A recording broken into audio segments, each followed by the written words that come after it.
tal gente? Estoy de vuelta con una nueva novela de Howard Phillips Lovecraft. En esta ocasión será la del horror de Dunwich. Espero les guste el video, no olviden de apoyar los videos que les gusten, estaré al tanto de lo más reproducidos y gustados, para subir la siguiente parte lo antes posible. Bien, sin más vamos al relato.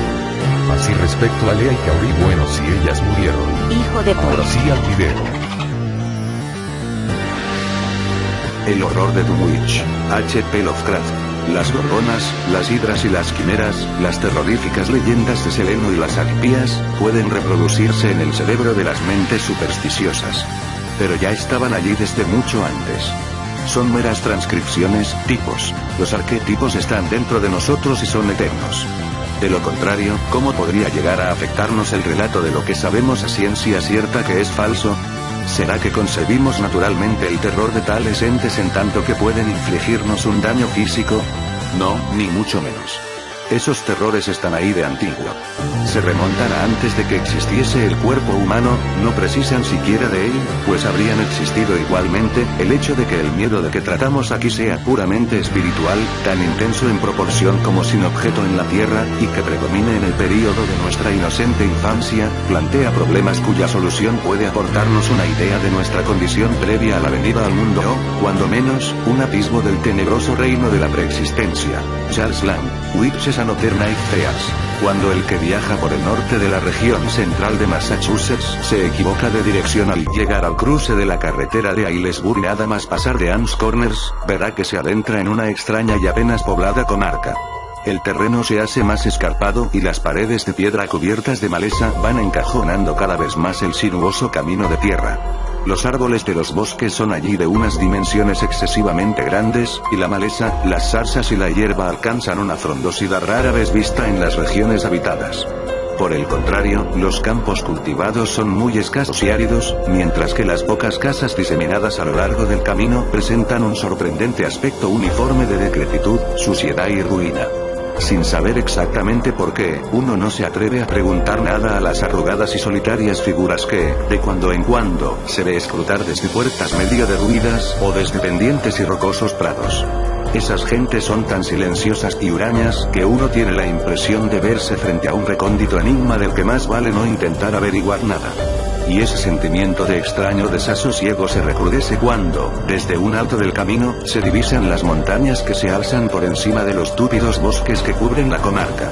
Las cumbres tienen una forma demasiado ovalada y simétrica como para pensar en una naturaleza apacible y normal, y a veces pueden verse recortados con singular nitidez contra el cielo unos extraños círculos formados por altas columnas de piedra que coronan la mayoría de las cimas montañosas. El camino se halla cortado por barrancos y gargantas de una profundidad incierta, y los toscos puentes de madera que los salvan no ofrecen excesivas garantías al viajero.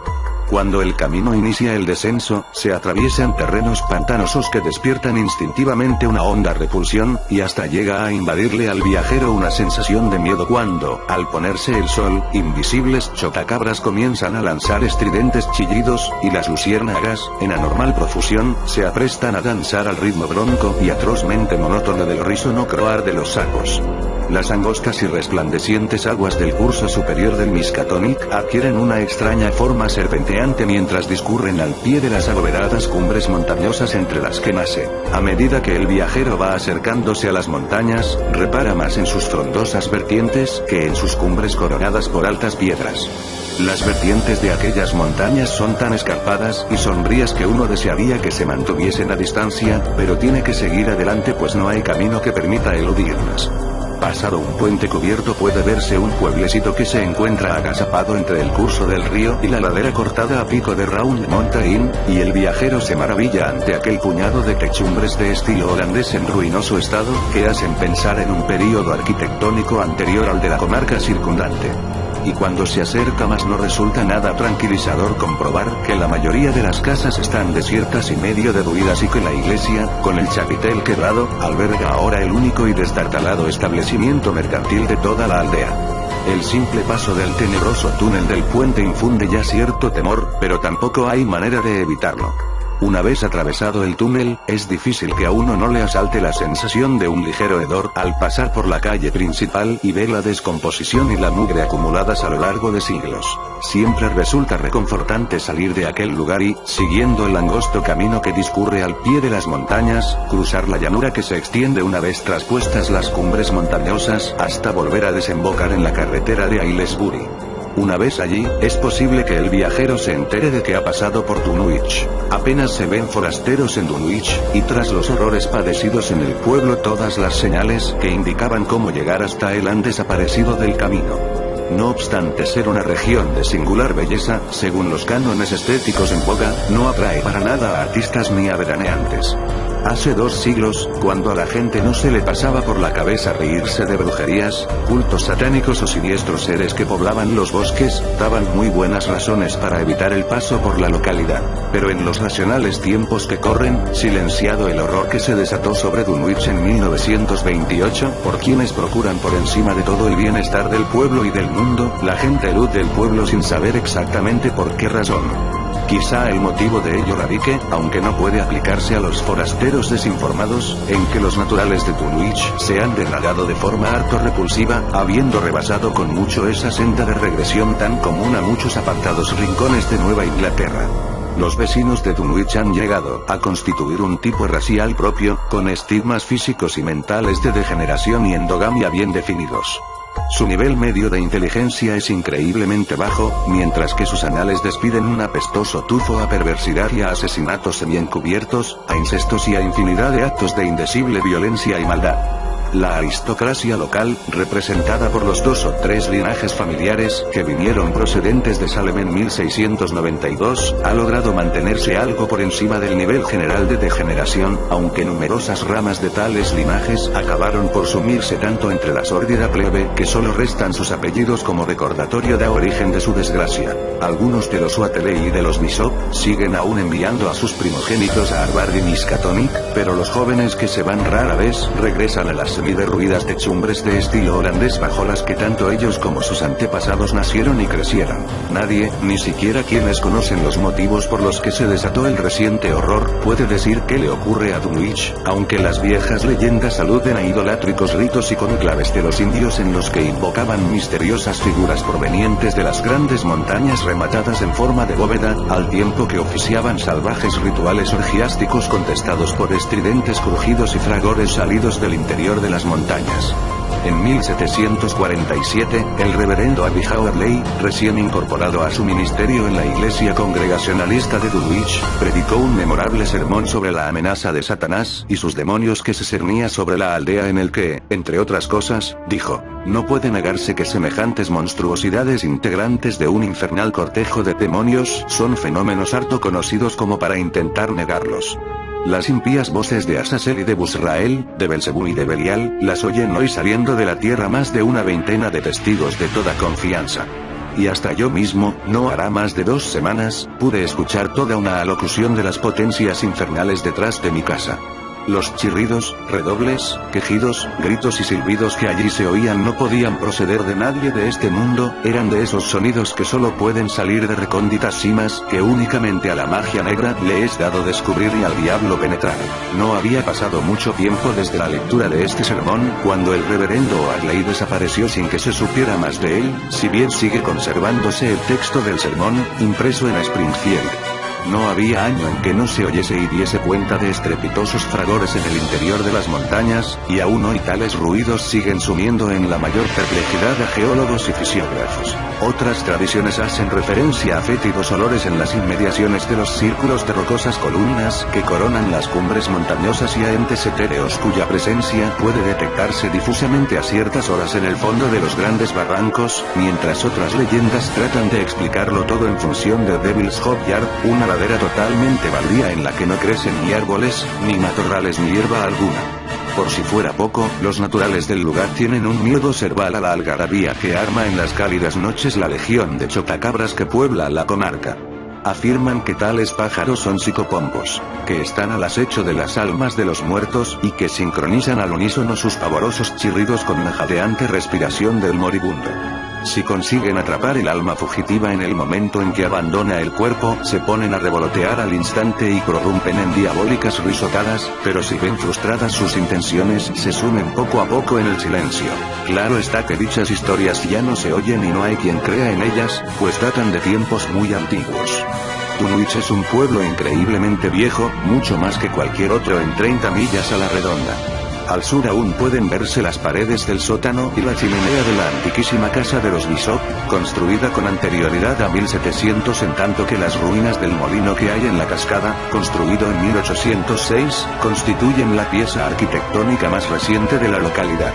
La industria no arraigó en Dunwich, y el movimiento fabril del siglo XIX resultó ser de corta duración en la localidad. Con todo, lo más antiguo son las grandes circunferencias de columnas de piedra toscamente labradas que hay en las cumbres montañosas, pero esta obra se atribuye por lo general más a los indios que a los colonos. Restos de cráneos y huesos humanos, hallados en el interior de dichos círculos, torno a la gran roca en forma de mesa de Sentinel Hill, apoyan la creencia de que tales lugares fueron en otras épocas enterramientos de los indios Pocumtuth, aun cuando numerosos etnólogos, obviando la práctica imposibilidad de tan disparatada teoría, siguen empeñados en creer que se trata de restos caucásicos. Fue en el término municipal de Dunwich, en una granja grande y parcialmente deshabitada levantada sobre una ladera a 4 millas del pueblo y a una media de la casa más cercana, donde el domingo 2 de febrero de 1913, a las 5 de la mañana, nació Wilbur Whateley. La fecha se recuerda porque era el día de la Candelaria, que los vecinos de Dunwich curiosamente observan bajo otro nombre, y, además, por el fragor de los ruidos que se oyeron en la montaña y por el alboroto de los perros de la comarca que no cesaron de ladrar en toda la noche. También cabe hacer notar, aunque ello tenga menos importancia, que la madre de Wilbur pertenecía a la rama degradada de los Whateley. Era una albina de 35 años de edad, un tanto deforme y sin el menor atractivo, que vivía en compañía de su anciano y medio enloquecido padre, de quien durante su juventud corrieron los más espantosos rumores sobre actos de brujería. Lavinia Whateley no tenía marido conocido, pero siguiendo la costumbre de la comarca no hizo nada por repudiar al niño, y en cuanto a la paternidad del recién nacido la gente pudo, y así lo hizo, especular a su gusto. La madre estaba extrañamente orgullosa de aquella criatura de tez morena y facciones de chivo que tanto contrastaba con su enfermizo semblante y sus rosáceos ojos de albina, y cuentan que se la oyó susurrar multitud de extrañas profecías sobre las extraordinarias facultades de que estaba dotado el niño y el impresionante futuro que le aguardaba. Lavinia era muy capaz de decir tales cosas, pues de siempre había sido una criatura solitaria a quien encantaba correr por las montañas cuando se desataban atronadoras tormentas y que gustaba de leer los voluminosos y añejos libros que su padre había heredado tras 2 siglos de existencia de los Whateley, libros que empezaban a caerse a pedazos de puro viejos y apolillados. En su vida había ido a la escuela, pero sabía de memoria multitud de fragmentos inconexos de antiguas leyendas populares que el viejo Whateley le había enseñado. De siempre habían temido los vecinos de la localidad la solitaria granja a causa de la fama de brujo del viejo Whateley, y la inexplicable muerte violenta que sufrió su mujer cuando Lavinia apenas contaba 12 años no contribuyó en nada a hacer popular el lugar.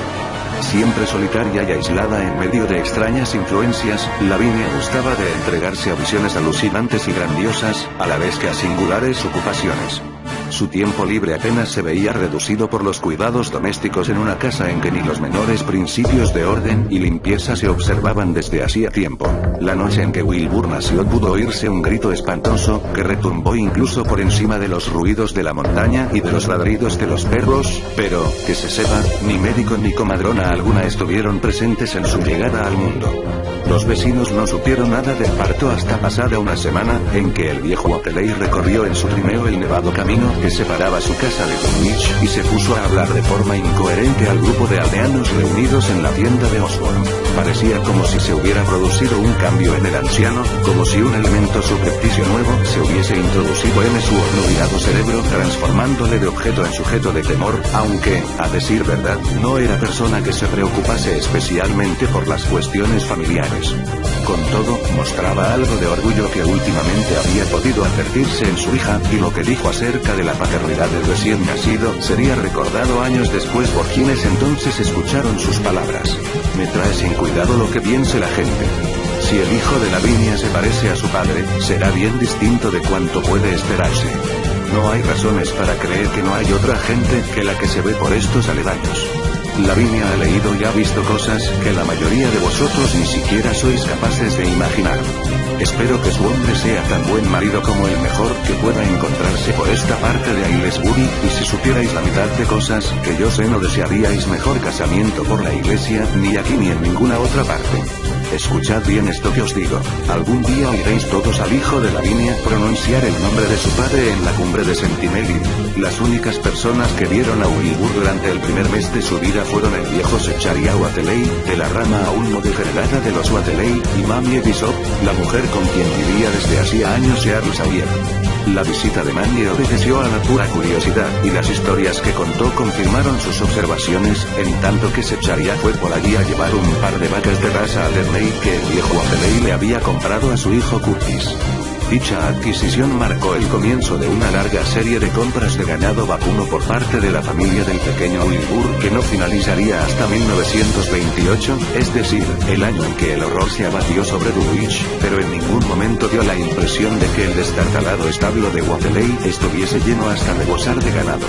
A ello siguió un periodo en que la curiosidad de ciertos vecinos de Dulwich les llevó a subir a escondidas hasta los pastos y contar las cabezas de ganado que pasían precariamente en la empinada ladera justo por encima de la vieja granja, y jamás pudieron contar más de 10 o 12 anémicos y casi exangües ejemplares.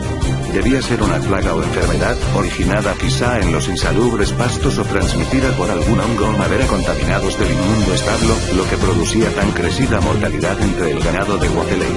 Extrañas heridas o llagas, semejantes a incisiones, parecían cebarse en las vacas que podían verse paseando por aquellos contornos, y una o dos veces en el curso de los primeros meses de la vida de Wilbur algunas personas que fueron a visitar a los Wateley creyeron ver llagas singulares en la garganta del anciano canoso y sin afeitar y en la de su desaliñada y desgreñada hija Albina. En la primavera que siguió al nacimiento de Wilbur, Lavinia reanudó sus habituales correrías por las montañas, llevando en sus desproporcionados brazos a su criatura de tez oscura. La curiosidad de los aldeanos hacia los Wateley remitió tras ver al retoño, y a nadie se le ocurrió hacer el menor comentario sobre el portentoso desarrollo del recién nacido, visible de un día para otro. La realidad es que Wilbur crecía a un ritmo impresionante, pues a los 3 meses había alcanzado ya una talla y fuerza muscular que raramente se observa en niños menores de un año. Sus movimientos y hasta sus sonidos vocales mostraban una contención y una ponderación harto singulares en una criatura de su edad, y prácticamente nadie se asombró cuando, a los 7 meses, comenzó a andar sin ayuda alguna, con pequeñas vacilaciones que al cabo de un mes habían desaparecido por completo. Al poco tiempo, exactamente la víspera de Todos los Santos, pudo divisarse una gran hoguera a medianoche en la cima de Sentinel Hill, allí donde se levantaba la antigua piedra con forma de mesa en medio de un túmulo de antiguas osamentas. Por el pueblo corrieron toda clase de rumores a raíz de que Silas Bishop, de la rama no degradada de los Bishop, dijese haber visto al chico de los Wateley subiendo a toda prisa la montaña delante de su madre, justo una hora antes de advertirse las llamas. Silas andaba buscando un ternero extraviado, pero casi olvidó la misión que le había llevado allá al divisar fugazmente, a la luz del farol que portaba, a las 2 figuras que corrían montaña arriba. Madre e hijo se deslizaban sigilosamente por entre la maleza, y Silas, que no salía de su asombro, creyó ver que iban enteramente desnudos. Al recordarlo posteriormente, no estaba del todo seguro por cuanto al niño respecta, y cree que es posible que llevase una especie de cinturón con flecos y un par de calzones o pantalones de color oscuro. Lo cierto es que a Wilbur nunca volvió a vérsele, al menos vivo y en estado consciente, sin toda su ropa encima y ceñidamente abotonado, y cualquier desarreglo, real o supuesto, en su indumentaria parecía irritarle muchísimo. Su contraste con el escuálido aspecto de su madre y de su abuelo era tremendamente marcado, algo que no se explicaría del todo hasta 1928, año en que el horror se abatió sobre Dunwich. Por el mes de enero, entre los rumores que corrían por el pueblo se hacía mención de que el rapaz negro de Lavinia había comenzado a hablar, cuando apenas contaba 11 meses. Su lenguaje era impresionante, tanto porque se diferenciaba de los acentos normales que se oían en la región como por la ausencia del balbuceo infantil apreciable en muchos niños de 3 y 4 años. No era una criatura parlanchina, pero cuando se ponía a hablar parecía expresar algo inaprensible y totalmente desconocido para los vecinos de Dunwich. La extrañeza no radicaba en cuanto decía ni en las sencillas expresiones a que recurría, sino que parecía guardar una vaga relación con el tono o con los órganos vocales productores de los sonidos silábicos. Sus facciones se caracterizaban, asimismo, por una nota de madurez, pues si bien tenía en común con su madre y abuelo la falta de mentón, la nariz, firme y precozmente perfilada, junto con la expresión de los ojos, grandes, oscuros y de rasgos latinos, hacían que pareciese casi adulto y dotado de una inteligencia fuera de lo común. Pese a su aparente brillantez era, empero, rematadamente feo.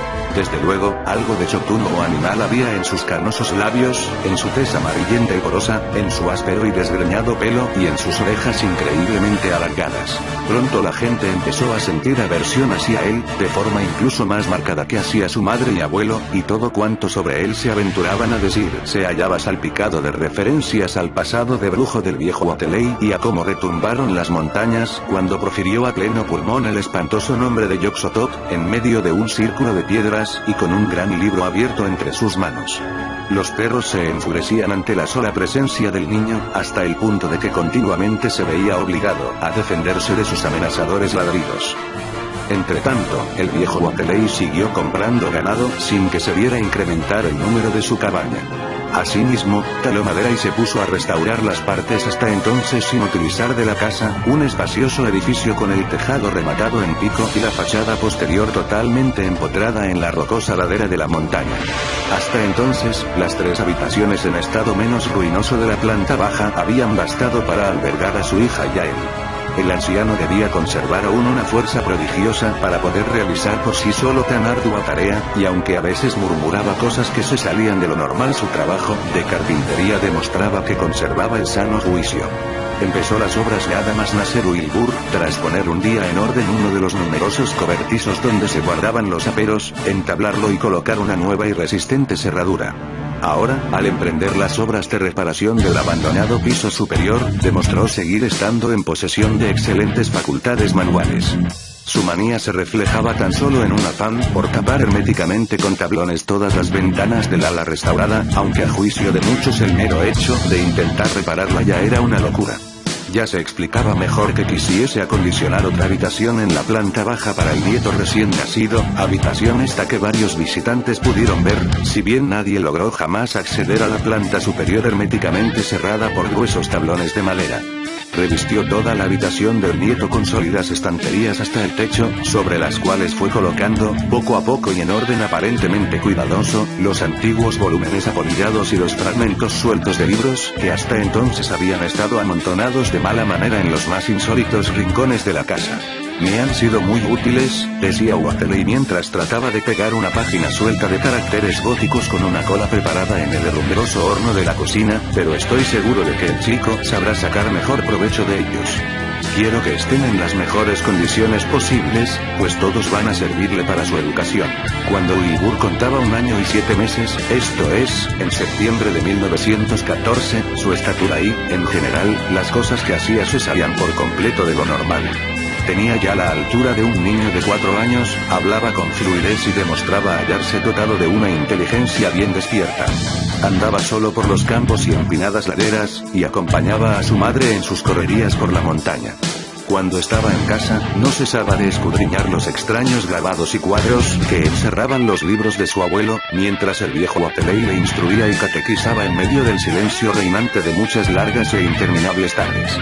Para entonces ya habían concluido las obras de la casa, y quienes tuvieron ocasión de verlas se preguntaban por qué habría transformado el viejo Wateley una de las ventanas del piso superior en una maciza puerta entablada. Se trataba de la última ventana aguardillada en la fachada posterior orientada a poniente, pegada a la ladera montañosa, y nadie se hacía la menor idea de por qué habría construido una sólida rampa de madera para subir hasta ella. Para cuando las obras estaban a punto de concluir, la gente advirtió que el viejo cobertizo de los aperos, herméticamente cerrado y con las ventanas cubiertas por tablones desde el nacimiento de Wilbur, volvió a quedar abandonado. La puerta estaba siempre abierta de par en par, y cuando Earl Sawyer un día se adentró en su interior, con ocasión de una visita al viejo Wateley relacionada con la venta de ganado, se extrañó enormemente del apestoso olor que se respiraba en el cobertizo. Un olor, según diría posteriormente, que no guardaba parecido con nada conocido salvo con el olor que se percibía en las inmediaciones de los círculos indios de la montaña, y que no podía provenir de nada sano ni de esta tierra. Pero también es cierto que las casas y cobertizos de los vecinos de Dulwich nunca se caracterizaron precisamente por sus buenos olores. No hay nada digno de destacar en los meses que siguieron, salvo que todo el mundo juraba percibir un ligero pero constante aumento de los misteriosos ruidos que salían de la montaña. La víspera del 1 de mayo de 1915 se dejaron sentir tales temblores de tierra que hasta los vecinos de Aylesbury pudieron percibirlos, y unos meses después, en la víspera de Todos los Santos, se produjo un fragor subterráneo asombrosamente sincronizado con una serie de llamaradas. Ya están otra vez los Wateley con sus brujerías, decían los vecinos de Dulwich, en la cima de Sentinel Hill. Wilbur seguía creciendo a un ritmo prodigioso, hasta el punto de que al cumplir 4 años parecía como si tuviera ya 10. Leía ávidamente, sin ayuda alguna, pero se había vuelto mucho más reservado. Su semblante denotaba un natural taciturno, y por vez primero la gente empezó a hablar del incipiente aspecto demoníaco de sus facciones de chivo. A veces se ponía a musicar en una jerga totalmente desconocida y a cantar extrañas melodías que hacían estremecer a quienes las escuchaban, invadiéndoles un indecible terror. La aversión que mostraban hacia él los perros era objeto de frecuentes comentarios, hasta el punto de verse obligado a llevar siempre una pistola encima para evitar ser atacado en sus correrías a través del campo. Y, claro está, su utilización del arma en diversas ocasiones no contribuyó en absoluto a granjearle la simpatía de los dueños de perros guardianes. Las pocas visitas que acudían a la casa de los Wateley encontraban con harta frecuencia a Lavinia sola en la planta baja, mientras se oían extraños gritos y pisadas en el entablado piso superior. Jamás dijo Lavinia qué podrían estar haciendo su padre y el muchacho allá arriba, aunque en cierta ocasión en que un jovial pescadero intentó abrir la atrancada puerta que daba a la escalera, empalideció y un pánico cerval se dibujó en su rostro.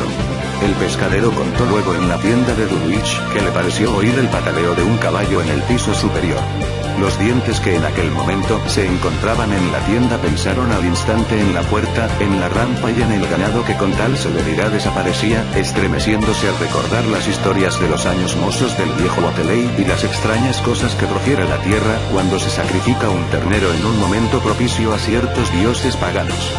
Desde hacía tiempo podía advertirse que los perros tenían y detestaban la finca de los Wateley con igual furia que anteriormente habían demostrado hacia la persona de Wilbur. En 1917 estalló la guerra, y el juez de paz Sawyer Wateley, en su condición de presidente de la Junta de Reclutamiento Local, tuvo grandes dificultades para lograr constituir el contingente de jóvenes físicamente aptos de Dulwich que habían de acudir al campamento de instrucción.